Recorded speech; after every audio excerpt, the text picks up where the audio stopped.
తెలంగాణ రాష్ట్ర మూడో శాసనసభ స్పీకర్గా ఎన్నికైనందుకు మొట్టమొదట నా హృదయపూర్వక ధన్యవాదాలు.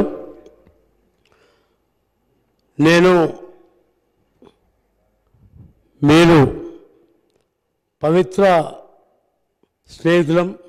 ఎందుకంటే నేను ఒకటేసారి ఎంపీటీసీలం, ఒకటే నియోజకవర్గం. మరి ఆ రోజు ఇద్దరం కలిసి వికారాబాద్ సీటుకు 4 సార్లు కొట్లాడినాం. ఇద్దరం కూడా 4 సార్లు వికారాబాద్ సీటుకు కొట్లాడినాం. కాలక్రమేణా 2008లో మరి రాజశేఖర రెడ్డి సాబ్ మరి నాకు నచ్చజెప్పి ఆ రోజు నీకు టికెట్ ఇచ్చిన తర్వాత ఆ రోజు లాస్ట్ ఎలక్షన్లో నామినేషన్ వేయలేకపోయేటప్పుడు కూడా అందుకోలేమని చెప్పి నా బైక్ మీద నడిపించుకొని నేను తీసుకుపోయి నామినేషన్ వేయించినటువంటి విషయం గుర్తు చేస్తున్నా. మరి ఎందుకంటే మనం అపూర్వ స్నేహితులం కాబట్టి ఒకటేసారి ఎంపీపీ, ఒకటే నియోజకవర్గంలో వెళ్ళి పక్క మండలాలకు వెళ్ళి ఎంపీపీలుగా ఉండి మరి ఆ రోజు నుంచి ఇప్పటి వరకు మరి కాలక్రమేణా నాకు చేవెళ్ళ టికెట్ రావడం జరిగింది. మరి మీకు వికారాబాద్లో కూడా 2 సార్లు ముఖ్యమంత్రి గారు కూడా వికారాబాద్ పోతావాని కూడా అడిగినాను.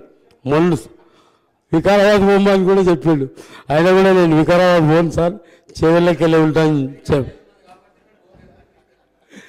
కాబట్టి ఏది ఏమైనా అందరికంటే ఎక్కువ సంతోషం నాకుంటుంది. ఎందుకంటే నేను ఫస్ట్ టైం తీసుకుపోయినప్పుడు నామినేషన్ నా బైక్ మీద తీసుకుపోయి ట్రాఫిక్లో జామ్ అవుతున్నామని చెప్పేసి బైక్ మీద తీసుకుపోయి నామినేషన్ వేసి ఇచ్చిన సందర్భం. అదేవిధంగా మేడం ప్రచారంలో భాగంగా 2008లో ఒక ఊళ్ళో ఎమ్మెల్యే క్యాండిడేట్ ఏంటంటే మేడం నన్ను చూపించింది, ఆయన ఎమ్మెల్యే క్యాండిడేట్. అలాంటి సందర్భం అంటే ఒక లాస్ట్ ప్రచారం ముగించే సమయం లోపల మరి ఆ ఊరికి రాలేని పరిస్థితిలో వేరే మండలాలు ఉంటే అక్కడ నన్ను చూపించిన సందర్భం ఉంది. కాబట్టి అందుకే మనం అపూర్వ స్నేహితులం అని చెప్తున్నా. మరి అదేవిధంగా అపూర్వ సోదరులం.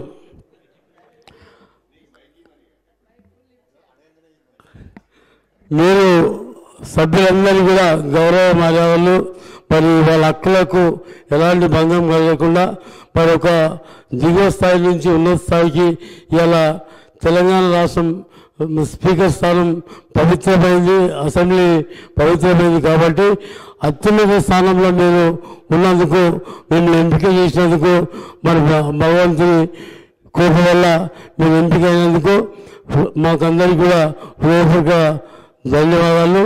మేమందరం కూడా మీకందరికీ మీకు మరి ఎల్లప్పుడూ అందుబాటులో ఉండి సభ్యుల హక్కులను కాలరాయకుండా మా యొక్క ధ్వనిని వినిపించేటట్టు మాకు అవకాశాలు కల్పించాలని ఆ భగవంతుని కోరుతూ మరి అవకాశం కల్పించిన మీ అందరికీ కూడా పేరు హృదయపూర్వక ధన్యవాదాలు చెప్తూ సెలవు తీసుకుంటాం. శ్రీ రాజగోపాల్ రెడ్డి గారు.